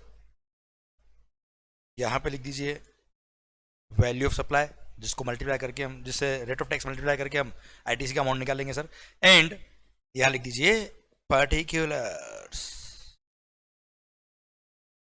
ठीक है मालिक, तो इससे आपका आ जाएगा, हम कैलकुलेट करेंगे कि how much ITC is available. Okay, अगर आपके पास बुक हो बेटा तो हाथ में लीजिए, क्योंकि सर यहाँ नोटपैड भी लिखना और बुक के अंदर पढ़ना साथ में पॉसिबल नहीं हो पाएगा एक ही स्क्रीन में, क्योंकि बार बार ऊपर नीचे करना पड़ेगा, उसमें आपको भी डिस्टर्ब होगा सर। देख लो सर, शुरुआत हमने करी थी क्वेश्चन नंबर, हमारा चल रहा है sir question number 9 motor power. Okay, तो सर आप अपनी बुक, आपके पास अगर आरटीपी हो, पीडीएफ हो, ओपन कर लीजिए सर। मैं यहाँ पे सॉल्यूशन करता जाऊंगा, मेरे पास हार्ड कॉपी में आरटीपी है सर। ओके, मैं वहां देखता जाऊंगा। तो motor power private Limited registered under GST is engaged in the manufacture of 5 seater motor car. Okay, ये मैन्युफैक्चरर है मोटर व्हीकल का, प्लस रेंट और कार ऑन रेंट प्रोवाइड करते हैं सर ये लोग। और फॉलोइंग डिटेल्स उन्होंने प्रोवाइड करी हुई for Gujarat factory, for its factory located in Gujarat. Okay, sir ये रहा इंफॉर्मेशन। अब सर यहां पे जो इंफॉर्मेशन दे रखा है सर, एक एक पॉइंट यहां पर तो यही है। रॉ मटेरियल्स, मैं जैसे पहला पॉइंट पढ़ूंगा फिर आपको बुक में देखना पड़ेगा sir. Okay, raw materials worth ₹50 lakh, raw material दे रखा है 4.5 लाख का। Raw materials worth ₹50,000 purchased from a registered supplier located in Gujarat itself were destroyed due to fire in the factory and thus could not be used in manufacturing process। और आपको पता है section number 17 subsection 5 clause number H, block credit, goods lost, no ITC will be allowed, lost or destroyed। remaining raw material has been procured from various vendors located in Maharashtra। Okay sir, remaining raw material मतलब out of 4.5 lakh 0.5 lakh का raw material destroy हो गया, उसका ITC नहीं मिलेगा। Remaining 4 lakh के जो purchase थे आपने वो महाराष्ट्र से करे। हम गुजरात की बात कर रहे हैं, गुजरात फैक्ट्री की बात कर रहे हैं। महाराष्ट्र से परचेज क्या मतलब इंटर स्टेट परचेज हुआ है। इंटर स्टेट परचेज हुआ मतलब ये IGST पे किया होगा आपने, और IGST अगर पे किया होगा तो भाई साहब क्या करना होगा, IGST का ITC लेना होगा ना सर। रॉ मटेरियल का तो क्रेडिट मिलेगा सर आपको, कोई दिक्कत नहीं है सर उसमें तो। ओके तो सर अच्छा एक बार और, क्वेश्चन के एंड में रेट ऑफ टैक्स दे रखा है। Rate of tax on all inputs, all outward supply, all inward supply is 9%, 9% and 18% respectively except renting of motor vehicle जहां पे 5% टैक्स है सर। ओके तो सर सबसे पहला है हमारा रॉ मटेरियल। रॉ मटेरियल की वैल्यू है 4 लाख जिस पे हमको ITC मिलने वाला है। ये इंटरस्टेट परचेज किया हुआ है, रेट ऑफ टैक्स है कितना 18%। जल्दी से कैलकुलेट करो, 4 लाख इंटू 18% आता है कितना 72,000 is the ITC amount. Okay second, rent paid. Sir अब आप आपके पास जो PDF है या प्रिंट आउट है उसमें देखिए आप RTP। सर रेंट पेड ऊपर टेबल में दे रखा है 1 लाख रुपए, दिल थाम के देखिएगा। अगेन बड़ा अच्छा पॉइंट है सर। नोट में पॉइंट नंबर 2 दे रखा है rent has been paid for the factory building located in Rajasthan to its owner registered in Rajasthan. भाई साहब यहां पे जो पर्टिकुलर्स दे रखे हैं वो गुजरात के दे रखे हैं। हमको जो क्वेश्चन ने इंफॉर्मेशन दिया उसने दिया कि इसका फैक्ट्री राजस्थान में भी है, गुजरात में भी है और सर मध्य प्रदेश में भी, उत्तर प्रदेश में भी साहब। अब तीनों जगह फैक्ट्री है, ये रजिस्टर्ड है GST में, तो ऑब्वियसली राजस्थान, उत्तर प्रदेश और गुजरात तीनों जगह है GST में रजिस्टर्ड है सर। अभी बात करा है इसकी factory which is located in Gujarat. अब गुजरात की फैक्ट्री जो गुजरात में लोकेटेड होगी उसके लिए ITC लेना है। अब उसके परचेज में दे रखा है rent paid of ₹1 lakh and that rent was paid for Rajasthan factory. और राजस्थान की फैक्ट्री का टैक्स, सॉरी राजस्थान फैक्ट्री का रेंट उसने राजस्थान के ही बिल्डिंग के ओनर को दिया है। अब आप बताइए जिसने बिल्डिंग रेंट पे दी है वो राजस्थान का है, supplier of service is in Rajasthan, place of supply भी services in relation to immovable property, जहां प्रॉपर्टी लोकेटेड होती है वही प्लेस ऑफ सप्लाई होता है, मतलब Rajasthan itself is the place of supply. तो इंट्रास्टेट सप्लाई है, CGST और SGST लगेगा साहब। अब उसने CGST और SGST लगाया होगा राजस्थान का, प्लेस ऑफ सप्लाई लिखा होगा राजस्थान का, और सर ये हम जो कैलकुलेशन कर रहे हैं वो कर रहे हैं गुजरात के लिए। अब आप मुझे बताओ गुजरात की फैक्ट्री वाले को राजस्थान की फैक्ट्री का कोई ITC मिलेगा क्या भाई साहब? Answer is no. और अगेन ये छोटा सा एरर मेरी ओपिनियन में सर ICAI की RTP में कर रखा है। इन्होंने क्या किया हुआ है, राजस्थान की जो ये फैक्ट्री इन्होंने रेंट पे ली 1 लाख की, उस पर 9% CGST, 9% SGST, 9,000 CGST, 9,000 SGST का ITC ले रखा है, जो इन my humble opinion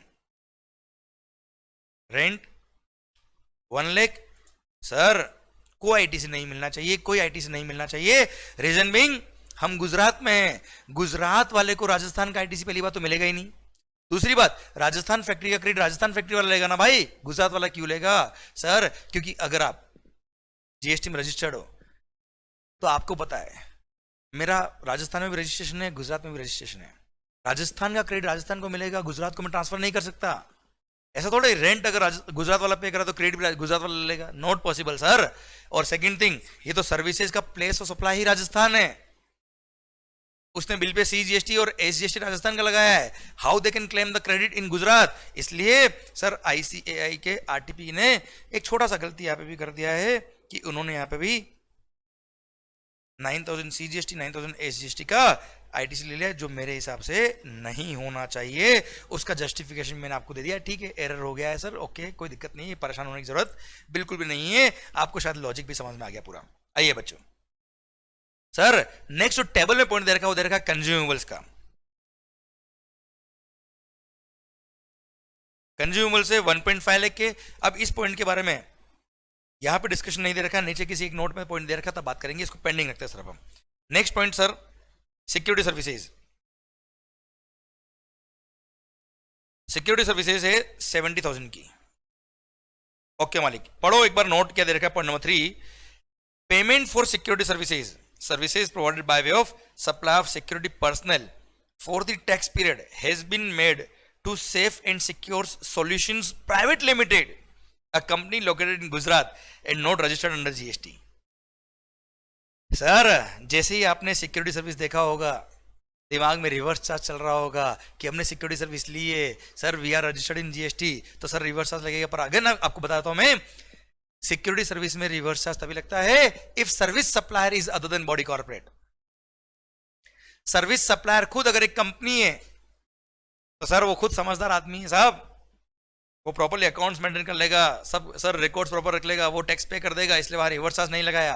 sir other than अगर बॉडी कॉर्पोरेट होता है सर्विस सप्लायर और रेसिपिएंट अगर रजिस्टर्ड है जीएसटी में, तो ऐसे केस में रिवर्स चार्ज लगता है। नो डाउट रेसिपिएंट रजिस्टर्ड है जीएसटी में, पर यहाँ पे सप्लायर भाई साहब कौन है, कंपनी है सर, यहाँ पे रिवर्स चार्ज नहीं लगेगा। अब फॉरवर्ड चार्ज लगेगा तो कंपनी खुद टैक्स पे करेगी। अब पर यहाँ पे लिख दिया क्या, safe and secure solutions private limited, जो कंपनी लोकेटेड इन गुजरात है वो जीएसटी में रजिस्टर्ड ही नहीं है सर।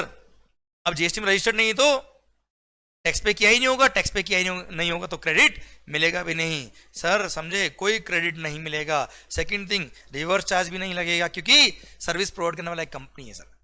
ओके बच्चों, अब वो रजिस्टर्ड है नहीं है उससे कोई कंसर्न नहीं है, रिवर्स चार्ज नहीं लगेगा सर। नेक्स्ट, जनरल इंश्योरेंस, ये लो साहब ये insurance.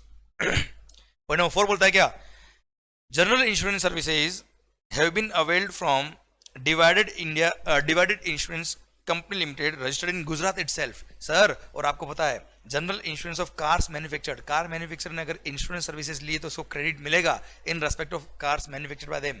Clear sir. Section number 17 subsection 5 clause number A के अंदर सर एक्सेप्शन दिया ना भाई, क्रेडिट मिल जाएगा, कोई दिक्कत नहीं है सर। क्लॉज नंबर बी के अंदर okay, clause number A, clause number double A और clause number A B, clause number A B के अंदर ये वाला पॉइंट दिया हुआ है सर। वहां पे एक्सेप्शन दिया है कि मैन्युफैक्चरर ऑफ मोटर व्हीकल अगर आप हो या आप अगर एक इंश्योरेंस कंपनी हो तो आपको क्रेडिट मिलता है, कोई दिक्कत नहीं सर, तो यहाँ पे क्रेडिट मिलेगा। अब जनरल इंश्योरेंस ऑफ कार था कितना 2.5 लाख, और जो सर्विस सप्लायर वो भी गुजरात का, हम भी गुजरात के, तो sir 2.5 lakh into 9% CGST 9% SGST भाई साहब 22,500 22,500 is the CGST and SGST liability respectively. Okay मालिक सर। नेक्स्ट क्या है, works contract.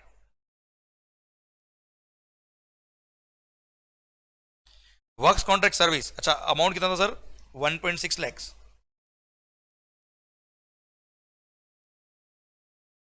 Works contract service have been used by the company for the construction of a foundation on which machinery to be used in the production process is to be mounted permanently। और आपको पता है क्या, अगर किसी machine का, plant और machine के इंस्टॉलेशन के लिए या फाउंडेशन बनाने के लिए आपने कोई वर्क्स कॉन्ट्रैक्ट सर्विस ली है, सीमेंट स्टील वगैरह लिया है, कोई दिक्कत नहीं, आईटीसी पूरा मिलता है साहब।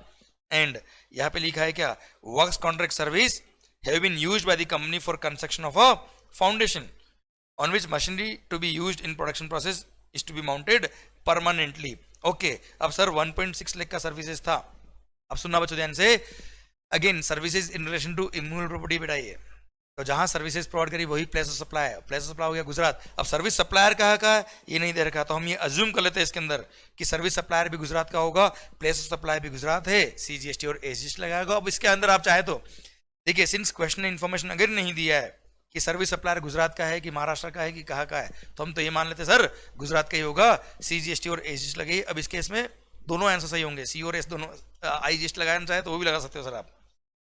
सर तो आप कर लीजिए इंटू 9% कितना होता है 14,400। अब आरटीपी के सॉल्यूशन में इन्होंने C और S लगाया कि आई लगाया अभी मेरे को नहीं पता है, पर यस आप दोनों लिखेंगे, दोनों में से कोई कुछ भी लिखिए, IGST लगाते हो तो भी सही आएगा, C और S लगाते हो तो भी सही आएगा, क्योंकि अजम्पशन बेस आंसर हो जाएगा इसका। सर्विस सप्लायर कहा का ये नहीं दिया इसने क्वेश्चन में। आइए बच्चों, देन नेक्स्ट है क्या, ऑडिट, जिसके लिए हम सब पढ़ाई कर रहे हैं भाई, ऑडिट फीस। ऑडिट 50,000 का फीस है sir, audit fees is paid to messrs Pandya and associates registered in West Bengal with an aggregate turnover of rupees 30 crores in the preceding financial year. वाह भाई वाह. For conducting the statutory audit of the company in the preceding financial year. Okay. The firm raises an e-invoice without IRN. Invoice reference number नहीं है sir. For the said services. Sir audit fees पे जो GST पे किया उसका ITC आप eligible हो. पर सर्विस सप्लायर जिनका भी aggregate turnover in any of the preceding financial year from 2017-18 onwards exceed करता है 20 crores, तो उन लोगों को ई इनवॉइस इश्यू करना कंपलसरी है विथ IRN. पर सर आपने अगर जिनको ई इनवॉइस इश्यू करना कंपलसरी है having embedded invoice reference number, उन लोगों ने अगर IRN वाला ई इनवॉइस इश्यू नहीं किया तो हम ये मानते हैं कि इनवॉइस ही इश्यू नहीं किया, उस डॉक्यूमेंट को इनवॉइस ही नहीं मानते. अब सर यहां पर जो हमारे पंड्या एंड एसोसिएट जो सीए फर्म है उन्होंने जो बिल इशू किया है भाई साहब उसमें IRN नहीं लिखा है सर, इनवॉइस रेफरेंस नंबर नहीं है, मतलब ये ई इनवॉइस नहीं माना जाएगा. और ये ई इनवॉइस नहीं माना जाएगा मतलब इनवॉइस ही नहीं माना जाएगा, और बिना इनवॉइस के तो आपको पता है क्रेडिट मिलती नहीं है, ये वैलिड डॉक्यूमेंट नहीं है साहब, इसलिए कोई ITC नहीं मिलेगा. अच्छा यहाँ पे टोटल वाले कॉलम में टोटल कर दीजिए सर, आप टोटल लिखते जाइए, मैंने नहीं लिखा है, लिख दीजिए 22,500 into 22,500 सर ये 45,000 टोटल, ये 28,800. ओके मालिक.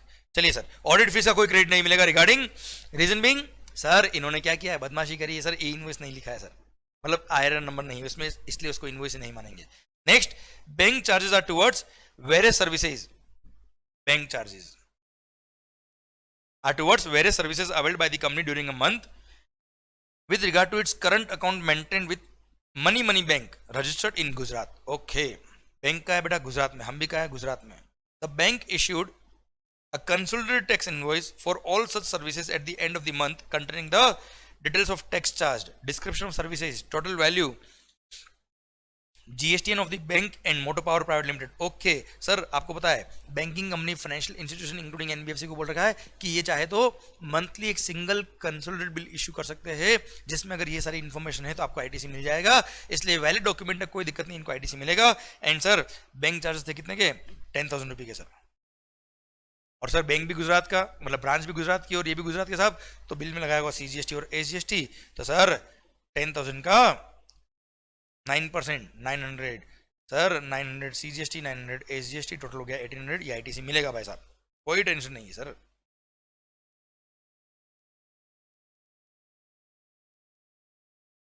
और बढ़ते आगे अब हम मेंबरशिप, ध्यान से देखिएगा, बड़ा अच्छा पॉइंट है सर, अगेन गलती करने के चांस है पूरे इसके अंदर.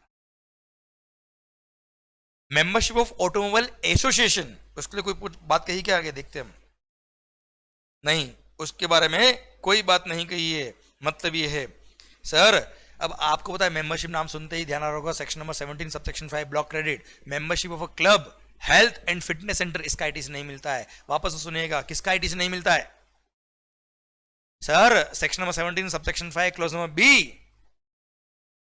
सर, उसका आइटम नंबर 3 उसमें लिखा है membership of a club health and fitness centre. Sir ये इन्होंने क्या किया है, ऑटोमोबाइल एसोसिएशन का मेंबरशिप लिया है. This association is neither club nor health centre not fitness centre sir, इसलिए ये ब्लॉक क्रेडिट में कवर नहीं है. इस मेंबरशिप का क्रेडिट मिलेगा because this membership is being used in the course of furtherance of business, और ये ब्लॉक क्रेडिट में भी कवर नहीं होता है, क्रेडिट मिलेगा, कोई दिक्कत नहीं sir. 10,000 is the membership fee. Clear. अब सर इसमें अगेन कोई इंफॉर्मेशन नहीं दी तो हम तो ये मानेंगे कि ये CGST और SGST वाला ही होगा.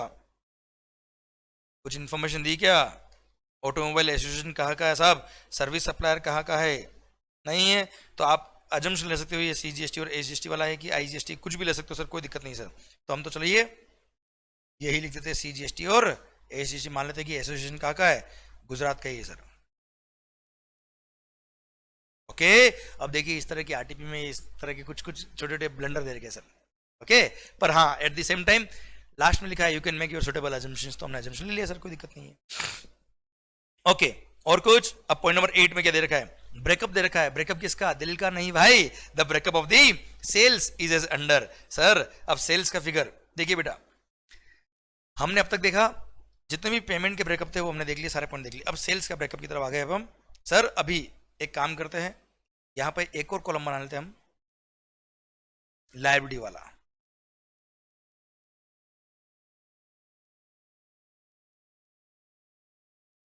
Computation of GST liability, again यहाँ पे भी वही कॉलम बना लेते हैं सारे के सारे।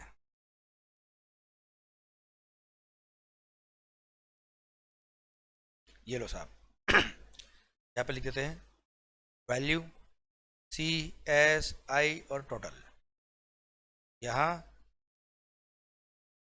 पर्टिकुलर्स। राइटिंग समझ में आ रही है आपको? बहुत ही अच्छा बेटा। सर ये पार्लियामेंट नहीं लिखा है ओए, अच्छा से लिख देता हूँ, चलो पार्टिकुलर्स। ठीक है सर, ठीक है सर। सेल्स का ब्रेकअप देगा साहब, टोटल सेल्स है 30 लाख रुपए की। Okay, breakup of sales, sales in Gujarat 14 lakhs, कितना साहब? 14 lakh with in the Gujarat sale है, उस पर लगेगा सीजीएसटी और एसजीएसटी। सर देखिए साहब कितना आता है, 1,26,000 is the liability of CGST, 1,26,000 is the liability of SGST. आप सर टोटल का कॉलम नहीं बनाएंगे चल जाएगा sir, 2,52,000 is the total liability. मेरे हिसाब से ये कॉलम की जरूरत नहीं है, अननेसेसरी आपका टोटल करने में टाइम और खराब हो रहा है सर। अब हम टोटल का कॉलम ध्यान नहीं रखेंगे सर, ना आपको लिखना है, ऊपर भी नहीं लिखेंगे चल जाएगा सर, कोई दिक्कत नहीं, हमको नहीं चाहिए, इसकी जरूरत ही नहीं सर। सर फिर सेल्स इन स्टेट्स अदर देन गुजरात कितने का भाई? 6 लाख। 6 लाख का सीधा 18% कितना होता है sir? IGST 1,08,000 is the liability of IGST. Okay, then exports, exports under LUT. अरे भाई इन्होंने एलयूटी साइन करी, मतलब sir you can export the goods without payment of any tax. तो sir without payment of tax तो ऐसे case में कोई लायबिलिटी नहीं आएगी। देन कार रेंटल इनकम, ओ खत्म सर। अब रेवेन्यू फिगर में, सेल्स वाले फिगर में 30 लाख का ब्रेकअप तो यहाँ पे आ गया है। अब कार रेंटल इनकम 50,000 की sir, car rental income is of 50,000 rupees sir. उसके लिए बोला है क्या? Car rental income pertains to renting of cars to Jamaz travels limited. वाह नाम भी देखो सर, अमेज का Jamaz travels private limited, travels limited sorry, registered in Gujarat and cost of fuel is included in the cost of in the value of set supply. Cost of fuel भी include किया गया है। Further consumables procured from registered suppliers located in Gujarat include diesel excise and VAT paid worth ₹75,000 used for running the cars so rented out to Zemez Travels Limited। सबसे पहली बात ये sir, यहाँ पे आप देखेंगे तो कंज्यूमेबल्स 1.5 लाख के जो थे उसका पॉइंट पेंडिंग था सर। यहाँ पे देखिए सर, उसके बारे में कोई पॉइंट में ऊपर नोट नहीं दिया था, यहाँ पे दे दिया है सर। 1.5 लाख का टोटल कंज्यूमल काम आया, उसमें से 75,000 कंज्यूमल क्या है? Diesel petrol. डीजल पेट्रोल पे आपने वेट एक्साइज पे किया होगा, no doubt in the course और फर्दरेंस ऑफ बिजनेस आपने ये सर्विसेज ये परचेज किया है, पर सिंस इन पे वेट और एक्साइज पे किया, और वेट और एक्साइज सर इनपुट टैक्स की डेफिनेशन नहीं आते, सरकार जीएसटी का क्रेडिट मिलता है, वेट और एक्साइज का क्रेडिट जीएसटी में नहीं मिलता है। क्लियर? इसलिए 75,000 पे कोई क्रेडिट नहीं मिलेगा। रिमेनिंग 75,000 पे आप कैलकुलेट कर लीजिए सर। बाकी के जो कंज्यूमेबल्स है भाई साहब, उसके बारे में कुछ बात कही क्या? 1.5 लाख के जो कंज्यूमेबल्स है उसके बारे में कोई बात नहीं कही है सर। ठीक है सर, कंज्यूमेबल्स के बारे में और कोई बात कही क्या?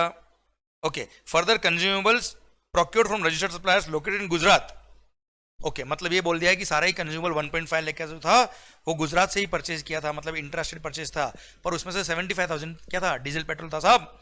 तो 75,000 का कोई आईटीसी नहीं मिलेगा। रिमेनिंग जो 75,000 है उसका 9% सीजीएसटी, 9% एसजीएसटी,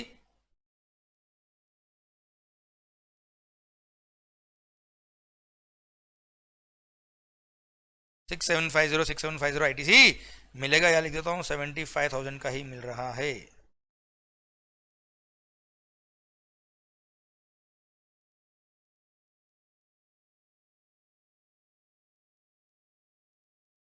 चलो यहाँ पे ऐसे लिखता हूं मैं,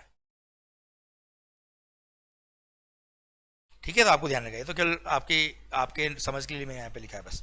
ओके, बाकी वर्किंग नोट आपको हमेशा लिखना है एग्जाम्स के अंदर। Okay done. पर सर कार रेंटल इनकम, वापस से पढ़िए। Car rental income pertains to renting of cars to Jemaz travels limited registered in Gujarat and cost of fuel is included in the cost of the value of such supply.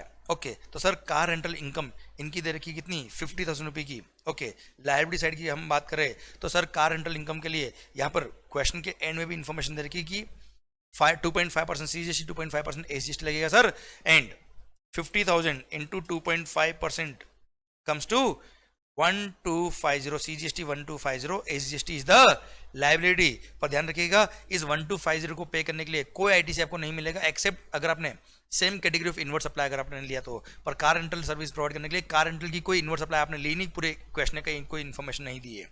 Okay, तो sir ये आपका liability आया 1250 1250। Okay sir, अब देखिए next point number 10। Sir services provided to Gujarat government administration. अच्छा, तो पहले तो रेवेन्यू साइड में, रिसीट साइड में एक और इन्फॉर्मेशन दे रखी है, सेल्स दे रखी है 30 लाख की, कार रेंटल इनकम 50,000 रुपए की, income from services provided to Gujarat government administration 2.5 lakh. तो सर यह लिख देता हूं, गवर्नमेंट से जो रेवेन्यू आया वो कितना है भाई, 2.5 लाख। ओके, सरकार यहां पे बोला है services provided to Gujarat government administration are under health training program. Okay, training program 51% of total expenditure for the set program is borne by Rajasthan government. 51% भाई साहब। और आपको बताया क्या, ऐसा कोई ट्रेनिंग प्रोग्राम जिसका 75% और more of the total expenditure अगर गवर्नमेंट बोर्न करता है, ऐसे केस में उसको आपने सर्विसेज दी तो GST एग्जम्प्ट रहता है। पर यहाँ पे तो 51% ही बोर्न किया राजस्थान गवर्नमेंट ने, मतलब ये एग्जामिनेशन के लिए एलिजिबल नहीं है, और यहाँ पे पूरे 2.5 लाख पर GST लगेगा। अब आपने गुजरात गवर्नमेंट एडमिनिस्ट्रेशन को सर्विस दी, मतलब गुजरात को सर्विस दी एक तरह से, सप्लायर जो आप हो वो गुजरात के, प्लेस सप्लाई भी गुजरात हो गया। सर इंटरस्टेट सप्लाई है 9% CGST, 9% SGST लगेगा साहब। 22,500 लाइबिलिटी किसका, C का, 22,500 S का लाइबिलिटी आ गया बेटा आपका। Clear, done. अब दे रखा है opening balance of ITC with the company for the tax period is. तो सर ITC का ओपनिंग बैलेंस आप चाहे तो ऊपर नहीं लिखा तो यहां लिख दीजिए, कोई बात नहीं सर। ओपनिंग बैलेंस कितना है मालिक, गलती से C का अमाउंट S में मत लिख देना भाई। CGST कितना है, 50,000। यह बहुत ध्यान रखिएगा, कई बार क्या होता है आपने यहाँ पे SGST लिखा होता है, यहाँ पे CGST लिखा होता है, और क्वेश्चन में CGST 50,000 लिखा है, 26,000 SGST लिखा है, आपने उल्टा लिख दिया, सब गड़बड़, खत्म। सावधानी हटी, दुर्घटना घटी, दुर्घटना से देर भली, माहौल के साथ। ओके सर, ये ओपनिंग बैलेंस आ गया, बस compute the total ITC available with Moto power private limited for the given tax period and net GST payable. Okay done. ये हमने सारे इंडिविजुअल पॉइंट का ध्यान रखते हुए क्वेश्चन का एक एक पॉइंट हमने लिख डाला सॉल्यूशन के साथ। पर अब यहाँ पे टोटल ITC आप निकाल लेंगे सर, इनको टोटल करेंगे ITC निकल जाएगा, जिसका ITC नहीं मिला हमने लिया ही नहीं सर। सर यहाँ पे टोटल आपकी लायबिलिटी आ जाएगी बच्चों, क्लियर। एंड लायबिलिटी के अगेंस्ट आप ITC यूज कर लेंगे और बैलेंस आप पे कर देंगे सर। अरे हाँ है ना भाई, पर यहाँ गलती जो एक हो रही है, सबसे ध्यान नहीं जा रहा है सबका, ICAI का RTP में भी सॉल्यूशन करते वक्त ध्यान नहीं गया इस एक बात पर कि सर कार रेंटल की जो सर्विसेज है उस पर रेट ऑफ टैक्स है कितना, 5%। अरे दे रखा ना क्वेश्चन ने कि रेट ऑफ टैक्स है 5%, 2.5% CGST, 2.5% SGST, और इंटरस्टेट अगर होता तो होता 5% ITC लायबिलिटी। पर साथ में कंडीशन एक और दे रखी है कंडीशन क्या भाई, कि ये सर्विस प्रोवाइडर को कोई ITC नहीं मिलने वाला है।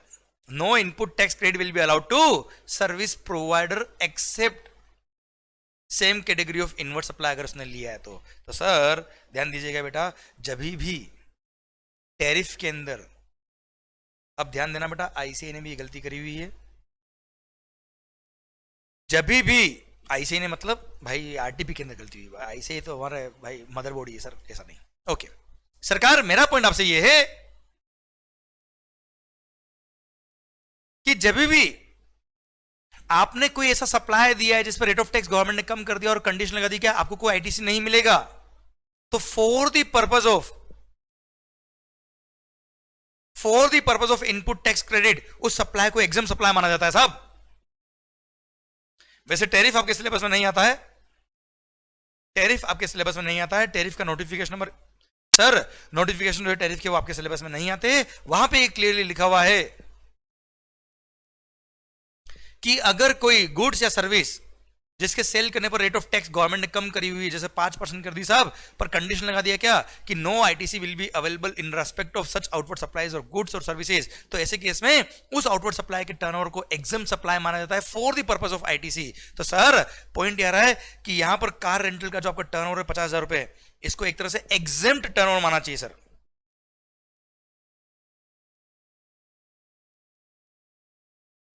ऑल्दो ये टैक्सेबल सप्लाई है, इस पे लायबिलिटी है 1250 की, पर सिंस इसमें आईटीसी नहीं मिलता है इसलिए इसको एग्जाम टर्नओवर मानेंगे for the purpose of ITC, ऐसा टैरिफ के नोटिफिकेशन लिखा है साहब। और वो नोट यहां पे दिया हुआ भी सर क्वेश्चन ने कि no ITC is available in respect of such services. तो मेरा क्वेश्चन आपसे ये है कि अब इस सर्विस को प्रोवाइड करने में पेट्रोल डीजल काम आया, पेट्रोल डीजल का आपने आईटीसी नहीं लिया, अग्रीड, पर sir there are many invert supplies इनमें से जो कॉमन यूज में काम आया। अरे मेरा बिजनेस कॉमन है ना मेरे भाई, मेरा रेंटिंग ऑफ मोटर व्हीकल का बिजनेस भी है एंड मेरा कार मैन्युफैक्चरिंग का बिजनेस भी है। अब सर मैंने ऑडिट सर्विसेज लिए, देख लीजिए आप ध्यान से, बैंक चार्जेस पे किए, membership fee of the automobile company, automobile association का मैंने मेंबरशिप फी पे किया है सर, मैंने सर वर्क्स कॉन्ट्रैक्ट सर्विस लिए, मैंने इंश्योरेंस सर्विसेज लिए, मैंने सिक्योरिटी सर्विसेज लिए सर, मैंने रेंट पे टैक्स पे किया, रेंट का मैंने आईटीसी लिया ही नहीं। तो सर कुल मिला के जो भी मैंने आईटीसी लिया है जो कॉमन यूज आ रहे हैं सर मेरे बिजनेस के लिए, ये देखिए आप सब जो कॉमन यूज में काम आ रहे हैं सर, उसके लिए रूल नंबर 42 रूल नंबर 43 लगेगा नहीं लगेगा मुझे बताओ साहब।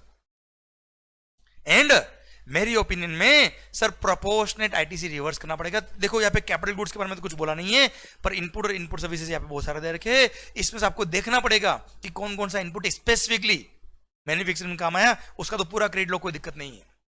पर जो इनपुट सर्विस कॉमन बिजनेस के लिए काम आई, स्पेसिफिकली मैन्युफैक्चरिंग बिजनेस के लिए काम नहीं आई, तो उसके लिए आपको प्रोपोर्शनेट रूल नंबर 42 के according exam turnover divide by total turnover करके प्रोपोर्शनल आईटीसी रिवर्स करना पड़ेगा और रिमेनिंग क्रेडिट आप ले पाएंगे जो इस क्वेश्चन के सॉल्यूशन में आईसीआई की आरटीपी में नहीं दिया।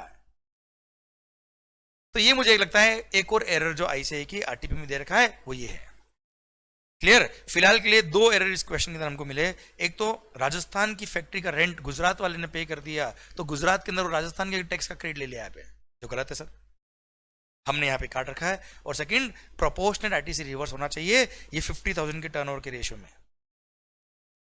क्लियर? जो इन्होंने नहीं किया हुआ साहब, ये दो छोटे से एरर मुझे लगते हैं। ठीक है सर, गलती हो जाती है सर, कोई दिक्कत नहीं है, पर हाँ सर ये बात मैंने आपको इसलिए ध्यान में लाया क्योंकि एग्जाम में जब भी इस तरह के क्वेश्चन आएंगे आपको इस तरह का गलती नहीं करना है। क्योंकि सर भले ही कोई भी बुक हो बेटा, भले मेरी बुक हो या XYZ कोई भी बुक हो, आईसीआई का स्टडी मटेरियल हो या आरटीपी हो, कोई भी बुक हो सर, देखो ह्यूमन एरर से, और वो होंगे, होते भी है सर। जीएसटी भी एक नया एक्ट है, अभी सर टाइम लगेगा सबको एकदम स्मूथ होने में, पर सर एग्जाम्स में आप ये गलती करके सॉरी नहीं बोल सकते क्योंकि वहां तो सीधे मार्क्स ही उड़ने वाले हैं आपके। चलिए सर, तो अभी हम ये प्रोपोर्शनल टर्नओवर रिवर्सल वाला काम अभी नहीं कर रहे सर, जिस तरह से आरटीपी ने किया वो बाकी सोल्यूशन कर रहे हैं बस सर, बस वो रेंट का हम क्रेडिट नहीं ले रहे, पर प्रोपोर्शनल क्रेडिट होना चाहिए रिवर्स मेरे हिसाब से। ओके, तो सर देखिए टोटल लायबिलिटी कितना आ रहा है साहब, 1,26,000 प्लस 1250 प्लस 22500, ये आया मालिक 149,750, यही इधर भी आएगा 149,750 एंड 108,000, ये आ गया आपका क्या, लायबिलिटी। अरे क्लियर मालिक? सर इसको हटाओ ना सर,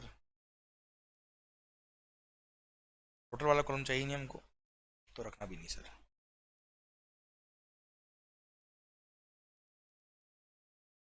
ओके, ये टोटल लायबिलिटी आ गया।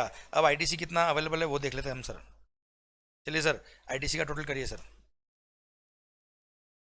पहले आईजीएसटी का टोटल कर रहा हूँ 72,000 प्लस 35,000।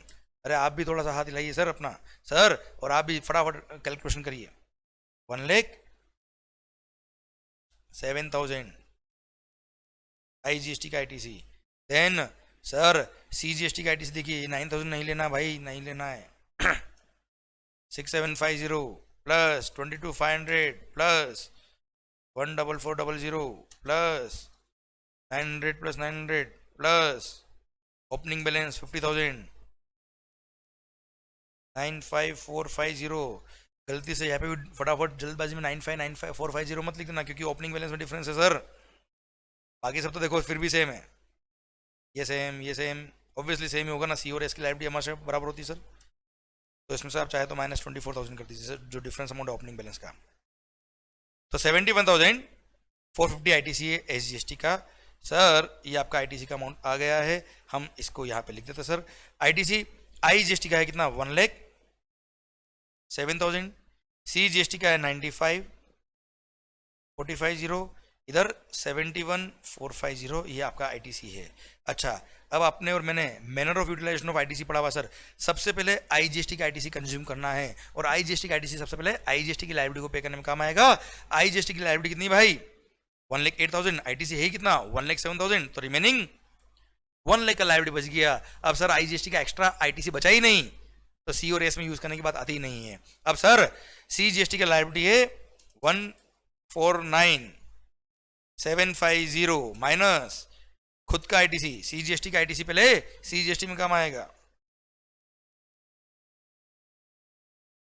सीजीएसटी का आईटीसी सीजीएसटी में काम आएगा सर। आगे काम लायबिलिटी बच गई 54,300, then 149,750 is the liability of SGST.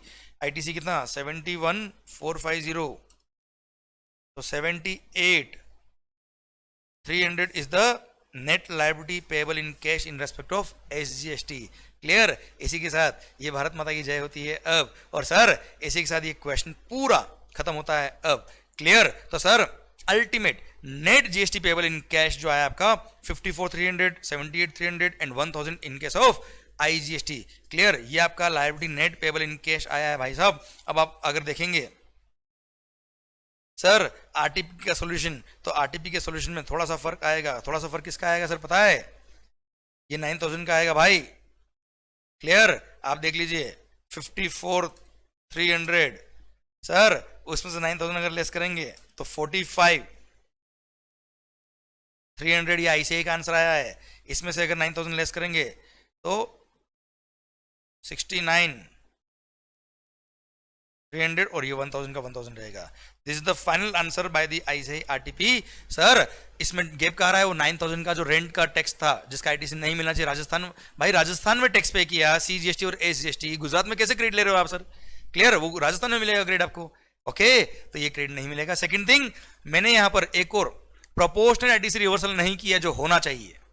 तो सर एक तो 9,000 वाला गैप आएगा, और एक प्रोपोर्शनल रिवर्सल का भी क्रेडिट का सर आपको प्रोपोर्शनल रिवर्सल करना पड़ेगा इस पर rule number 42, and remaining credit आप ले पाएंगे। अभी मैंने फिलहाल के लिए सर ये पूरा ही आईटीसी लिया है। समझे आप मेरी बात बच्चों? यहां पर जितने भी कॉमन क्रेडिट है, सिंस क्वेश्चन में अभी कोई इन्फॉर्मेशन नहीं दे रखी है, इसलिए मैंने भी इस प्रोपोर्शनल आईटीसी वाले पॉइंट को ओपन रखा है। बस आपको बताया है, देखो क्या होगा बेटा, ये आरटीपी है, ड्राफ्ट करने में थोड़ी सी गलती हो सकती है सर, पर जब भी एग्जाम में क्वेश्चन आएंगे जरूर क्वेश्चन आपको हमेशा इन्फॉर्मेशन देगा कि कौन सा एक्सक्लूसिवली मैन्युफैक्चरिंग काम आया, कौन सा कॉमन काम आया, या इस तरह का कुछ क्वेश्चन बनाएगा जिससे ये प्रॉब्लम नहीं आए बेटा आपको। क्लियर? तो सर यहाँ पे प्रोपोर्शनल आईटीसी भी आपको साथ में रिवर्स करना पड़ेगा। इसी के साथ ये क्वेश्चन जो 14 मार्क का एक बड़ा क्वेश्चन होता है ये भी खत्म होता है। अब समझे कि नहीं समझे भाई? Clear? I hope you got the entire point. तो सर अगला क्वेश्चन देख लेते सर हम, या फिर एक काम करें, एक छोटा सा ब्रेक ले लेंगे सर, एक ब्रेक ले लेते हैं, उसके बाद हम क्वेश्चन नंबर सर 10 से हम शुरुआत करेंगे अगले पॉइंट की तरफ। पर सर ध्यान दीजिएगा यहाँ पे मैंने क्या लिखा है ऊपर, कर हर मैदान फतेह, और ये मैदान फतेह करने का मौका अब आपके पास है, ये मैदान फतेह करने का टाइम आपका है। और सर ध्यान देना, जिंदगी मौका और टाइम बार बार सबको नहीं देती है, इसलिए जो आपको टाइम मिला है, जो आपको मौका मिला है, उसको पूरा यूज करिए एंड अपना पूरी ताकत लगा दीजिए। क्योंकि जो आपके पेरेंट्स के सपने, जो आपके रिलेटिव्स के सपने हैं, जो आपके भाई बहन के सपने हैं सर, उनको पूरा करने का वक्त आपको आ गया है। अभी एनर्जी बिल्कुल कम नहीं होनी चाहिए, माहौल बनना चाहिए, एंड पूरी एनर्जी के साथ आपको पढ़ना है with all the confidence. We are with you, don't worry. And sir ध्यान दीजिएगा, सबसे ज्यादा जो काम करेगा इस वक्त वो है कॉन्फिडेंस। क्लियर? इसलिए पढ़ते रहिए, मस्त होके पढ़िए, खुश होके पढ़िए, एंड स्टे कॉन्फिडेंट माहौल के साथ। मिलते हैं अगले सेशन में, आरटीपी का एक और पार्ट करेंगे हम उसके अंदर। माहौल, बाय बाय।